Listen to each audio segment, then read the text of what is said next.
Hello दोस्तों, कैसे हो आप लोग। मैं आपको सिखाने वाला हूँ अर्थमेटिक का एक बहुत ही शानदार पोर्शन जिसका नाम है प्रतिशत।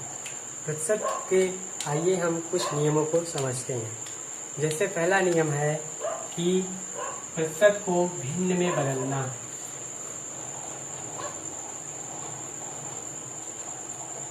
प्रतिशत को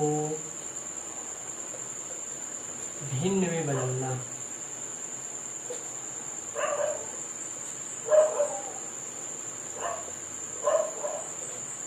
प्रतिशत को भिन्न में बदलने के लिए यदि हमें बोला जाए कि 1/2 को प्रतिशत में बदलो तो इसको हम 100 से गुणा करते हैं, मतलब आता हमारा 50%। ठीक इसके विपरीत यदि हमें बोला जाए कि 50% को भिन्न में बदलो तो 50 को हम 100 से भाग दे देते हैं। तो 50 को 100 से हम भाग देंगे तो 50 एकम 50, 50 दूना 100, ये हमारा भिन्न में कन्वर्ट हो जाएगा। तो यदि हम इन डेटा को याद कर लेते हैं या फिर इतनी प्रैक्टिस कर लें कि ये हमारे दिमाग में चलते रहें तो प्रतिशत के सवालों को हल करने में आसानी होगी। जैसे हमें बोला जाए कि 50% बराबर कितना होता है तो हम तुरंत बता दें कि 1/2। अगर हमसे पूछा जाए 33 सही 1/3% बराबर कितना होता है तो हम तुरंत बता दें कि 1/3 होता है। यदि हमसे पूछा जाए कि 25% बराबर कितना होता है तो हम तुरंत बता दें 1/4 होता है। यदि हमसे पूछा जाए 20% बराबर कितना होता है तो हम तुरंत बता दें कि 1/5 होता है। और यदि हमसे पूछा जाए कि 16 सही 2/3% कितना होता है तो हम तुरंत बता दें 1/6 होता है। और इसी तरह यदि हमसे पूछा जाए 14 सही 2/7% कितना होता है तो हमें तुरंत दिमाग में आ जाना चाहिए कि 1/7 होता है। इसी तरह हमसे पूछा जाए कि 12 सही 1/2% कितना होता है तो 1/8 होता है। इसी तरह हमसे पूछा जाए कि 1/9 कितना होता है तो हम बताएंगे 11 से 1/9% होता है। या फिर पूछा जाए 11 से 1/9% बराबर कितना होता है तो 1/9 बताएंगे। और इसी तरह अगर 10% बराबर पूछा जाए तो हम बताएंगे 1/10। और हमसे 1/11 पूछा जाए तो ये होता है 9 सही 1/11%। इसी तरह हमें सारी वैल्यू को लिखकर याद कर लेनी है। याद नहीं करना, इनका हम इतना प्रैक्टिस कर लेंगे कि ये हमारे सारे डेटा याद हो जाएंगे। अब दोस्तों हम प्रतिशत के कुछ सवालों को इसी कंसेप्ट पर हल करते हैं। जैसे आपके सामने पहला क्वेश्चन है, राम की आय श्याम की आय से 10% कम है तो श्याम की आय राम की आय से कितने प्रतिशत अधिक है। तो इसको हम सॉल्व करने से पहले देखेंगे यहाँ पे 10% है तो 10% को हम भिन्न में बदलेंगे तो आएगा 10 को 100 से भाग देंगे तो बराबर आएगा 1/10। तो हमें इसको भिन्न में बदलना ही नहीं है, तो डायरेक्ट हमें याद होना चाहिए कि 10% बराबर होता है 1/10।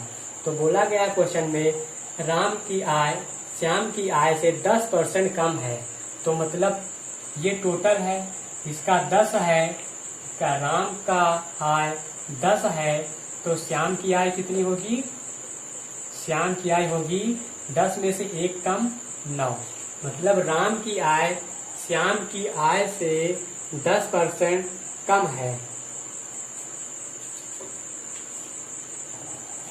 तो बोला गया है कि राम की आय श्याम की आय से श्याम की आय राम की आय से कितने प्रतिशत अधिक है। तो अधिक कौन है, श्याम अधिक है। कितना अधिक है, 1 अधिक है।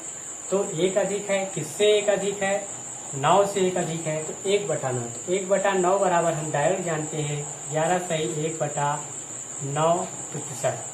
तो आंसर क्या हुआ कि श्याम की आय राम की आय से 11 सही 1/9% अधिक है। तो दूसरा क्वेश्चन देखते हैं। सीता की आय गीता की आय से 16 सही 2/3% अधिक है, तो गीता की आय सीता की आय से कितने प्रतिशत कम है। दोस्तों पहले ने पूछा था कि कितने प्रतिशत अधिक है, अब पूछ रहा है कितने प्रतिशत कम है। तो हम जानते हैं कि 16 सही 2/3% बराबर 1/6 होता है। तो हम सबसे पहले लिख लेंगे गीता और सीता। तो बोला गया सीता की आय गीता की आय से 16 सही 2/3% अधिक है।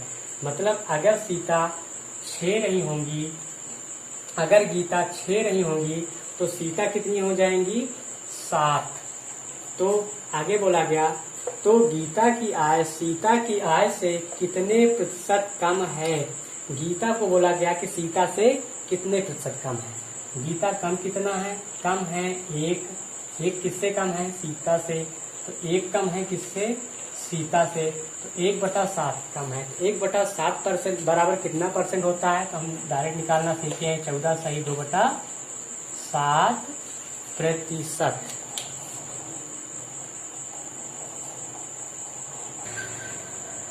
अब दोस्तों हम देखते हैं प्रतिशत के दूसरे कंसेप्ट को, जिसको कहते हैं प्रतिशत की तुल्यता। जैसे किसी व्यापारी को पहले वस्तु पर 10% का लाभ होता है और दूसरे वस्तु पर 5% का लाभ होता है, तो पूरे वस्तु पर इसे कितने प्रतिशत का लाभ होगा, इसी को कहते हैं तुल्य प्रतिशतता। तो इसको तुल्य प्रतिशतता निकालने के लिए हमारे पास एक फार्मूला होता है, जैसा कि आप लोग जानते हो, A plus minus B plus minus A into B अपान 100। यदि लाभ होगा तो हम वैल्यू प्लस में रखेंगे और हानि होगी तो वैल्यू नेगेटिव में रखेंगे।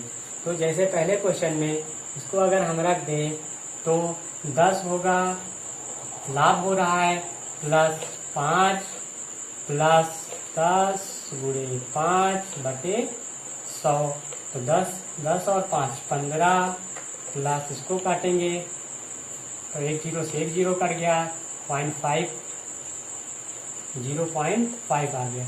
तो टोटल कितना हुआ 15.5%। तो इसकी तुल्य प्रतिशतता कितनी हुई 15.5%। तो आइए दोस्तों हम तुल्य प्रतिशतता के कुछ क्वेश्चन को सॉल्व करते हैं।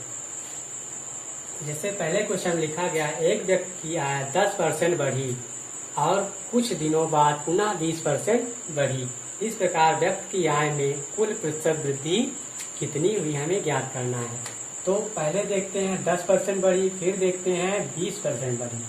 तो पहले 10% बढ़ी तो इसीलिए प्लस का 10, फिर 20% बढ़ी तो प्लस का 20, फिर 10 गुणे 20/100। इसको हम अगर सॉल्व करते हैं तो हमारा आता है 20 10 30 प्लस 2 0 से 2 0, 2 कम 2 30 2 32%। अतः उस व्यक्ति की आय में कुल वृद्धि 32% हुई। इसी तरह अगर हम दूसरे क्वेश्चन को सॉल्व करते हैं, बोला गया राम ने एक वस्तु को 20% लाभ पर तथा दूसरे को 10% हानि पर बेची, तो उसका कुल प्रतिशत लाभ या हानि बताएं। तो पहला उसने 20% लाभ पर बेची तो प्लस 20, उसके बाद 10% हानि पर बेची और टोटल 20 गुणे 10/100। यहाँ प्लस था, यहाँ माइनस, तो प्लस माइनस इसलिए माइनस हो गया। तो इसको सॉल्व करेंगे, 20 में से 10 गए, 10 बचे, माइनस 1 0 से 1 0, 2 0 2 0 कैंसिल, 2 कम 2, 10 में से 2 गए, 8%। क्योंकि आंसर हमारा प्लस में आ रहा है, अतः उसको राम को 8% की कुल लाभ होगा। तो दोस्तों हम आते हैं टाइप नंबर 3 पे। बोला गया एक आयत की लंबाई 5% बढ़ाई जाती है जबकि चौड़ाई 10% बढ़ाई गई। इस प्रकार उसके क्षेत्रफल में कुल प्रतिशत वृद्धि ज्ञात कीजिए। ये भी तुल्य प्रतिशतता के नियम पर ही सॉल्व होते हैं। जैसे एक आयत होता है, आयत ये 2 डायमेंशनल का है। आयत की लंबाई कितनी बढ़ाई गई, लंबाई 5% बढ़ाई गई और चौड़ाई को 10% बढ़ाया गया। तो इसके क्षेत्रफल में कुल वृद्धि ज्ञात करेंगे। तो अगर हम कर दें लंबाई, यदि हम इसको बेसिक से सॉल्व करें तो होता है लंबाई गुणे चौड़ाई बराबर क्षेत्रफल। पहले बोला गया कि 5% उसके लंबाई में वृद्धि होता है। तो 5% को हम फ्रिक्शन में बदलते हैं, तो 5% को हम फ्रिक्शन में बदलते हैं तो 1/20 होता है। लंबाई को कितना बढ़ाया गया? 20 से 21 बढ़ाया गया। इसी तरह चौड़ाई को कितना बढ़ाया गया? चौड़ाई को 10% बराबर होता है 1/10। 10 से 11 किया गया, 10 से 11 किया गया। तो इसका हम गुणा कर लेंगे 20 धाम में 200 और 11 एकम 11, 11 दूनी 22, 22 एक 23, 200 से। तो हमारा क्षेत्रफल कितना हुआ? क्षेत्रफल हुआ हमारा 200 से 231। तो बढ़ा कितना? बढ़ा 31 बढ़ा। 31 किस पे बढ़ा? 31 बढ़ा हमारा 200 पे। हमें 100 पे प्रतिशत का मतलब होता है कि 100 पे कितना बढ़ा, तो हम 100 से मल्टीपल कर देंगे। तो देखते हैं इसके क्षेत्रफल में कुल वृद्धि कितनी हुई? 31/2। 31/2 बराबर कितना होता है? 15.5%। और यदि इसी क्वेश्चन को हम तुल्यता के नियम से लगाएं तो तुल्यता के नियम से कुछ इस प्रकार लगेगा। इससे पहले के क्वेश्चनों को सॉल्व करते हैं। पहले लंबाई वृद्धि 5%, फिर वृद्धि 10% प्लस 5 गुणे 10/100। इसको अगर हम सॉल्व करेंगे तो आएगा 10, 5, 15 प्लस ये कट गया तो 0.5। टोटल वृद्धि कितनी हुई? 15.5%। तो हम क्वेश्चन को इस बेसिक रूल से ना करके एग्जाम में इसी रूल को फॉलो करेंगे। इसी तरह दूसरा क्वेश्चन जैसे है, दूसरा क्वेश्चन है एक वर्ग की भुजा 25% बढ़ाई गई, उसके क्षेत्रफल में कुल कितने प्रतिशत की वृद्धि होगी? जैसे बोला गया कि वर्ग ऐसे होता, वर्ग की एक भुजा में यदि हम 25% की वृद्धि करेंगे, दूसरे में 25% की वृद्धि करेंगे, इसको हम बेसिक से देखते हैं तो होता है भुजा स्क्वायर। भुजा का वर्ग होता है हमारा क्षेत्रफल। बोला गया 25% को अगर फ्रिक्शन में बदलेंगे तो होता है 1/4। मतलब 25% बढ़ाया गया, पहले भुजा 4 थी, अब कितनी कर दी गई? 5। तो क्षेत्रफल कितना हुआ भुजा का स्क्वायर? 4 चौक 16, 5 पचम 25। पहले 16 था, अब कितना हो गया बढ़ के? 25। 25 बढ़ के हुआ कितने पे? कितना बढ़ा? 9 बढ़ा। 9 किस पे बढ़ा? 16 पे बढ़ा। यह कितना परसेंट होता है? हम इसको 100 से गुणा करेंगे तो हमें मिल जाएगा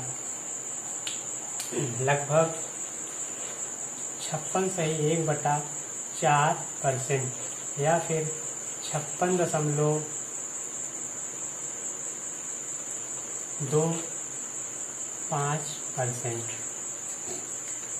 और यदि हम सक्सेसिव केस से करें तो क्या होता है? इसको सॉल्व करेंगे। पहले 25% की एक भुजा में वृद्धि हुई, उसके बाद दूसरी भुजा में भी 25% की वृद्धि हुई, तो 25 गुणे 25/100। 25, 25, 50 हो गए और प्लस 25 में 625 2 दशमलव यहाँ पे आ जाएंगे करके, तो टोटल हुआ 56.25%। अतः भुजा में कुल क्षेत्रफल में कुल वृद्धि 56.25% की हुई है। तो दोस्तों, अगर आपको वीडियो अच्छा लगा हो तो प्लीज़ हमारे चैनल को सब्सक्राइब करें और हमें सपोर्ट करें। और हम नेक्स्ट डे इसका एडवांस वर्जन लेके आएंगे जिसमें हम सीखेंगे प्रतिशत के और कठिन सवालों को। ये हमारा बेसिक था।